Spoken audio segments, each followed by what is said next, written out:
Good evening, everyone, and welcome to FTC Live, airing on First Updates Now.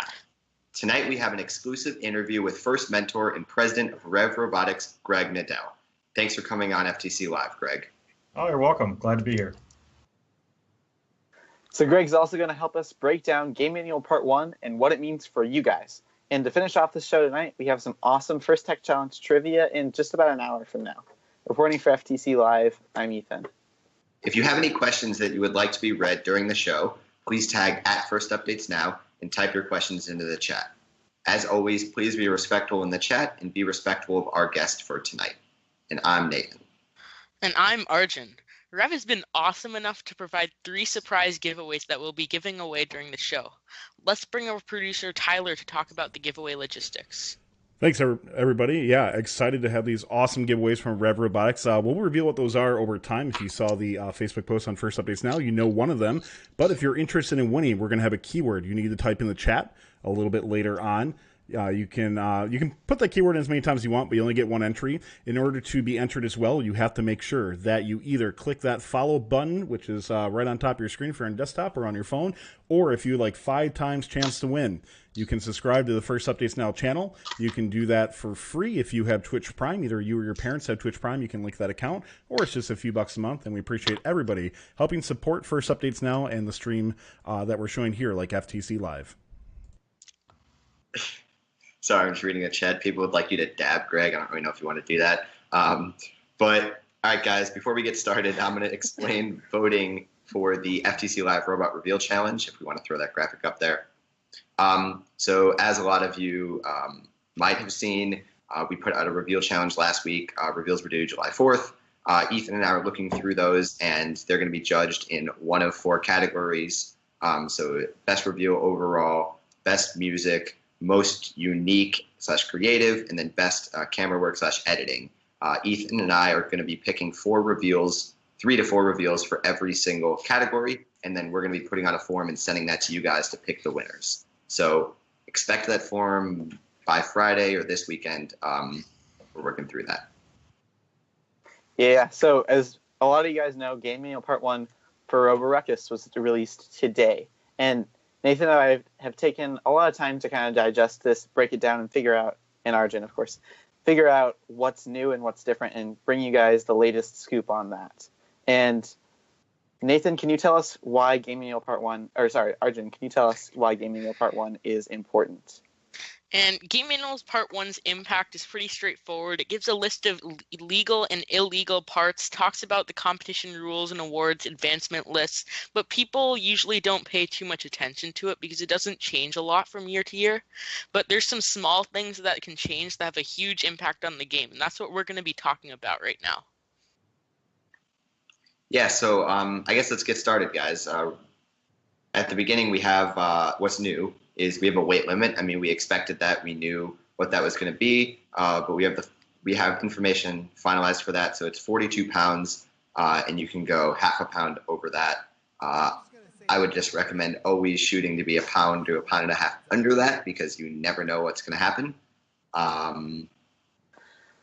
Another thing that we already knew from a previous alert is that the legacy modules are no longer allowed. So now you're only able to use the REV modules, or the modern robotics modules or the REV hubs. They don't call them modules. Arjun, do you want to keep going down the list? Yeah, so the next thing is that they actually there's this thing called the REV Spark MIDI motor controller, which was released today. And essentially what this is a motor controller that accepts servo input so that you're able to run more motors on a single expansion hub. And the big thing that most people were actually alerted about was that you're allowed to have a UVC compatible camera, and essentially this allows you to have any webcams on your robot. So, Greg, do you want to give us a little more information right now about this Spark Mini?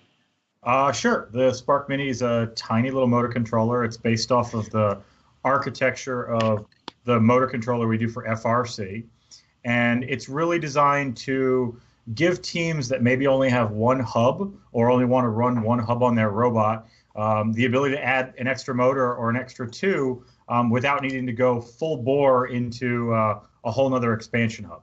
I think for the the vast majority of teams that maybe watching this or super advanced are probably going to end up with 2 hubs, and it's not a product for you. But there are a lot of teams that get their 1 hub from the storefront and maybe just need 1 motor for an extra actuator, and that's what this is for. Yeah, so someone was asking in chat to step back earlier. No more high technic. The high technic and anything prior to that, anything Lego, any of those sensors are no longer allowed. We could all see this coming, guys. They're kind of just outdated and antiquated. So another major change that we saw in the game manual was tiebreaker points and ranking points. So tiebreaker points are the same as ranking points from last year. So tiebreaker points are the losing team scores. So I'll just read you guys the rules. So tiebreaker points, the second basis of ranking teams. Tiebreaker points are used as a tiebreaker when teams have equal ranking points, which used to be called qualification points. Tiebreaker points are awarded in the amount of the final score of the losing alliance in a qualification match. Both alliances receive the pre-penalized score of the losing alliance as their tiebreaker points. Easy enough. And then ranking points, the first basis for ranking teams, 2 points for a win, 1 point for a tie, no points for a loss during qualification matches. Yeah, so they basically just renamed them. I kind of understand why, because the idea of qualification points and then ranking points was kind of confusing to like a brand new team or a spectator, because it feels like those 2 things should be reversed. So this does make more sense to somebody who doesn't really have any FTC experience. But I'm sure a lot of us were kind of disappointed reading, oh, they changed the RPQP system, and then they just renamed it. So another addition, and this is completely new for this year, so we have no idea what it is.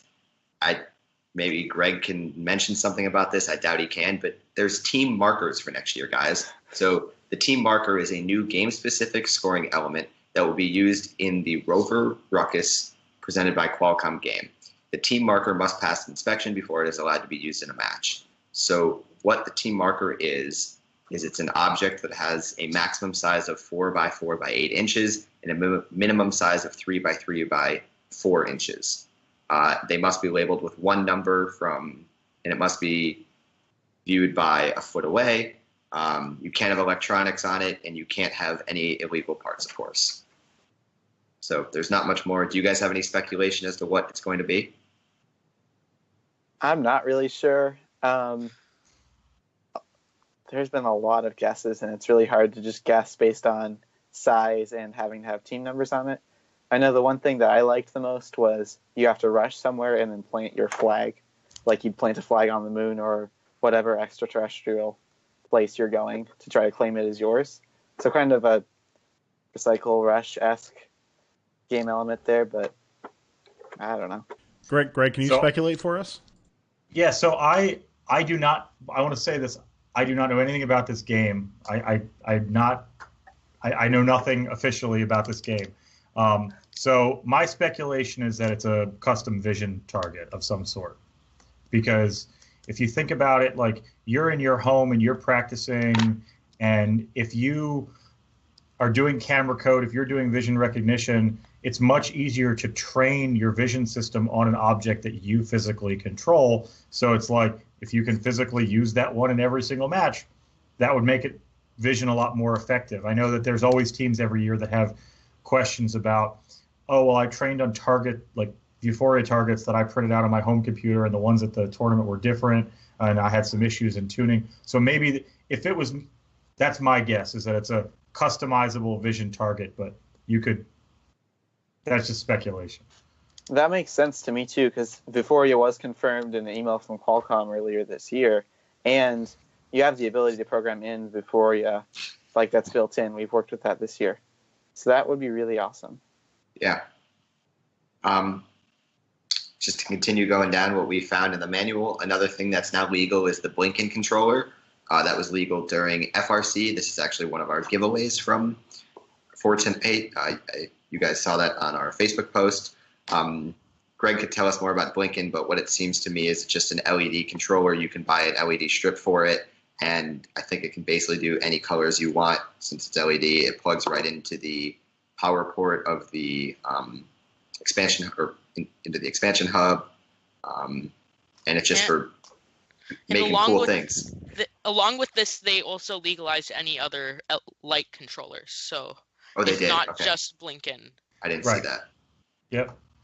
So, I mean, the Blinken is just designed to be a really simple driver LED. It's driven just like a servo is. Really, we like the idea of teams using LEDs for more than just bling. So a simple way without a lot of code overhead is just say, if you can send a servo to a position, you can activate a color. So we like the idea of people being able to take this and very simply being able to like do real-time driver feedback, whether it's you're reading your flywheel speed and you change it to green when you're fully up to speed, if it's a shooting game, or if it's a gripper game when you can range your LEDs in color based on distance away. Those are, that's kind of what it was designed for. But it'll do the 12-volt RGB strips, or it'll do the addressable strips. No programming required except for just setting a servo value and plugging it in. Yeah. Do a lot of FRC teams use this? Because I know a lot use LEDs. Yeah, I mean, there are definitely a lot of FRC teams that do use it. It really just a lot of things, just like every piece of technology, it just depends on what your team's technical resource are. If you had an FRC because Arduinos are legal, because you can do a lot more with different buck converters and power requirements, Raspberry Pis. There are a lot of people doing a lot of different things with LEDs, and that's still awesome. So the Blinken was really targetedly designed for teams that just wanted a very simple solution that they could do, more than just it lights up when I turn my robot on. And so we hope that FTC teams will have that same advantage. Nice. That is awesome. So Arjun, I know you've played a little bit with the new 2-meter distance sensor from REV. Do you want to talk about that? Yeah, so the 2-meter distance sensor works by shooting a laser out and then waiting for the time that it takes to actually bounce back.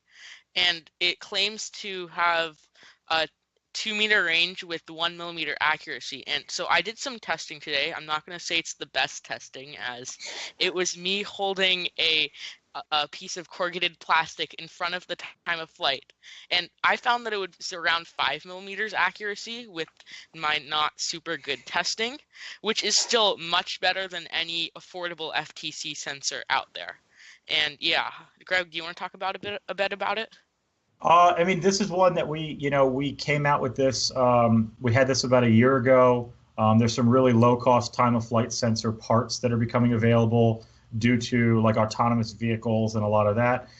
We got this into First Global this year, and then we presented it to the First Tech Challenge tech team, because before this, Class 1 lasers or lasers of any sort were not allowed. So I think we're really happy that they decided to make it allowed this year. We think that its size and accuracy are going to be something that FTC teams are really going to benefit from. I mean, it is literally like it's this big. So I guess while we're on the time of flight sensor, we've got 2 questions. Sure. One is, do you know why only the REV2F sensor is legal and why all or a range of TOF sensors are legal? So I can't answer that. When we present technology to First, we always lobby for more open rules. So like in the case of like the Blinken, we always try to say like, well, LED controllers should just be legal, right? Like it doesn't need to be ours.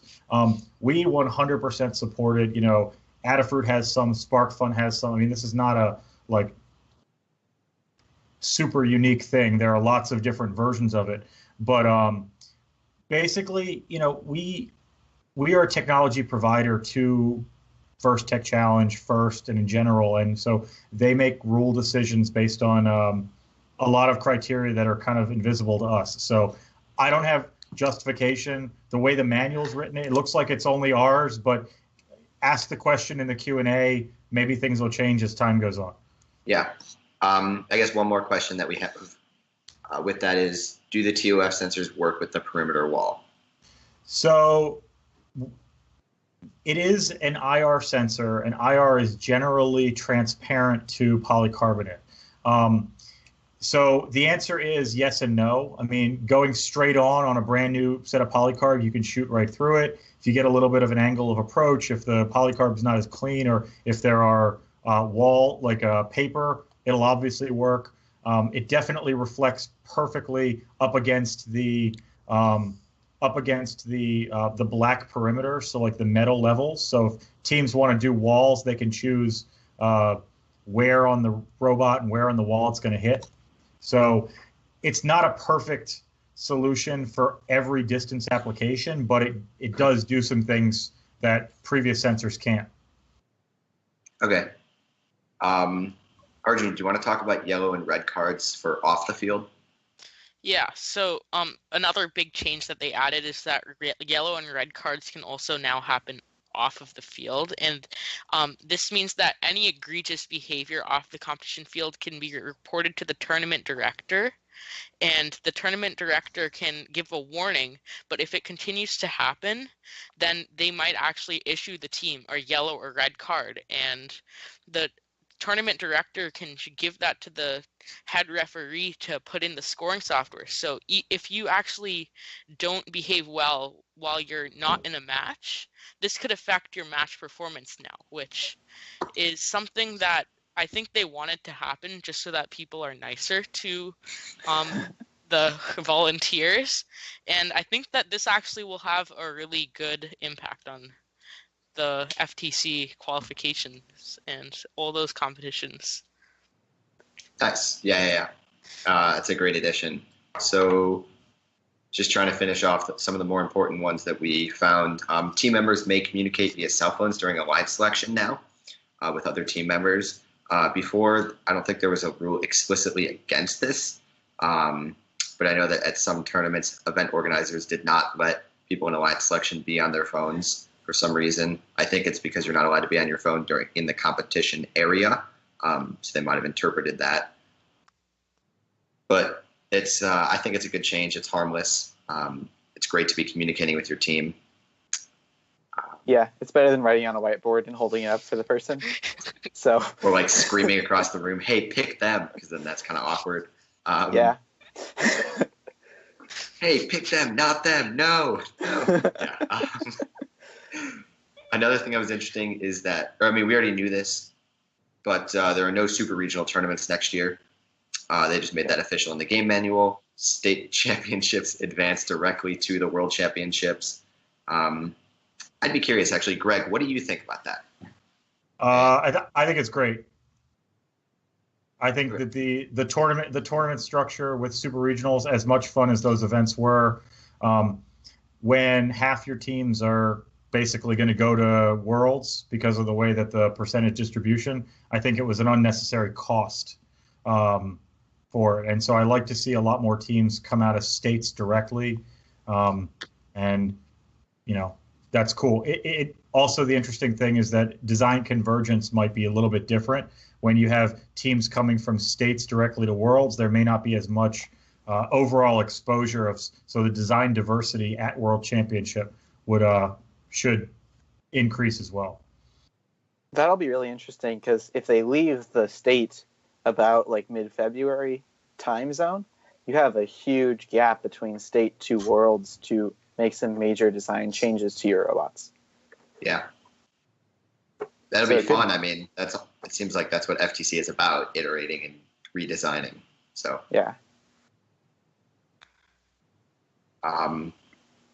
So one last major change that we saw in the game manual was that there's nothing about awards or judging. So the advancement list is the same. That was actually the first thing that I checked. I was trying to see if they took our suggestions from Reddit, but no, they didn't. So anything mentioning awards and judging are not there. So we're going to find out more information about awards and judging on kickoff day.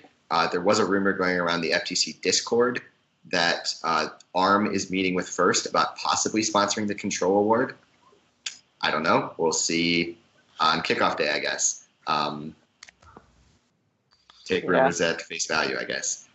Don't take rumors at face value. Arjun, do you want to get to our first giveaway? Yeah, so we're gonna start our first giveaway, and we'll have more to talk about this in a moment. But if you're interested in winning the 2-meter distance sensor, which is the most accurate sensor that I've seen in FTC, then make sure you hit that follow button and type into the chat LIDAR. So that's LIDAR. And don't forget that if you choose to support the stream with a subscription, you get 5 times the chance to win. We'll draw in a few minutes. So yeah, spam LiDAR in the chat. I think it's ironic because this isn't LiDAR. Well, LiDAR is an acronym for laser distance range finding. So it's not exactly a LiDAR because it's a time of flight, but it's still a derivative technology. Okay. So we're gonna move on to talk about a few of the REV products that we didn't already mention. So just to recap, there's the Spark Mini, there's the 2-meter distance sensor, there's the Blinken, and then there's a few other products such as the USB retention. If we want to throw a picture of that up. Ooh, I have one in my hand actually. Ooh, Greg has one. Is it attached to a hub? It is attached to a hub. Even better. Hey, so this is one of those like directly out of the community products. I don't know how easy that is to see. But basically, we got a lot of feedback. People don't like USB. USB comes out. That's where disconnects happen. Everybody knows that. Unfortunately, we couldn't redesign the hub, but we could design this retention mount. And so basically, it turns your USB connector into a bolt-on connector. So if you attach this, we've done testing where you can basically swing this thing around your head and not lose connection with it. So that'd be nice. It's a little pack. It comes with the little cleaning wipes to clean your hub. It uses VHB, like super high double stick tape. You actually stick a base plate to your hub. You stick a sticker to your hub, and it gives you everything you need. It does come with the cable, the USB cable, because it is custom fit to it. That's how we were able to get it to be such a robust thing. But all right angle cables kind of are close, so that some other ones might work. So we will release the CAD of this. So if you want to take your own and 3D print a version of this for yourself, that's fine. But this we think is an option that will really make sure you don't get a USB disconnect during a competition. Awesome. And for the price, like $10 for peace of mind for one less connection you have to worry about is worth it every day of the week. Every day. Another cool thing that REV has added is the XT30 power distribution block. Do you have one, Greg? I do. I have one out of a case. Out of a case. Okay. So it comes in a nice little case, guys, where you're going to be able to mount it somewhere. Or throw up a picture in a second. Yeah. The purpose of this is to allow XT30s is kind of the power standard that we're using. We know a lot of people still use Andersons, but the rest of the system is built with it. The Blinken has XT30 on it. The Spark Mini has XT30. The hubs do. There was a slight wiring change in the handbook, in the manual today that people might have missed. You can actually power your hub. It doesn't have to be daisy chained. So there's a little bit of a check your wiring rules, because the kind of the intention that we have with this little guy is you could go battery to switch to this, and then take this to power your hubs and all your other stuff off of it. It might make your wiring cleanliness a little bit easier. Yeah, that's great, because I know that when people were using the servo distribution module, they were like splitting wires and doing all this crap, and that's actually part of the reason why we never used it, because I didn't want to get all in the messy wiring. Yeah. Yeah. So we think it's a little bit easier. Also, we do know that the XT30s will wear out eventually, and so if you've got a team where maybe the one on your hub is a little bit loose, you could just use there's a male and a female to the XT30. The female version doesn't wear out because it's just a cylinder, so you can always go and do some custom wiring harnesses and make sure that all your connections are tight. Couple different options, and it's tiny. It's a thing. Yeah, that's nice. So I think we're going to be doing our drawing now. So I'll give you guys about 10 seconds to throw LiDAR into the chat. I know that probably wasn't 10 seconds. I guess I'm going to ask, but why don't we do our drawing, Tyler? Let's see who has won. Yep, winner is going to be AwesomeBot999, subscriber and following since May 2nd. So congratulations to AwesomeBot. Please make sure you reach out to First Updates Now on Twitch or on Discord under the Fun Discord and shoot us your address and we'll get that mailed out to you. Congratulations. And thanks again to REV Robotics for their donation of this awesome product. And Greg, they will be able to get this sensor as soon as you're able to ship it, right? Yeah, so we, as some of you guys might have noticed, we're going back in stock on a ton of stuff right now. These are in our next wave of shipments. So in the next, few weeks, we'll be in stock on most of this stuff. So I think, oh, sorry, continue if you were. No, I'm saying, but the winner of this one, we have at least a handful of them in our office that I'll ship this one out right away.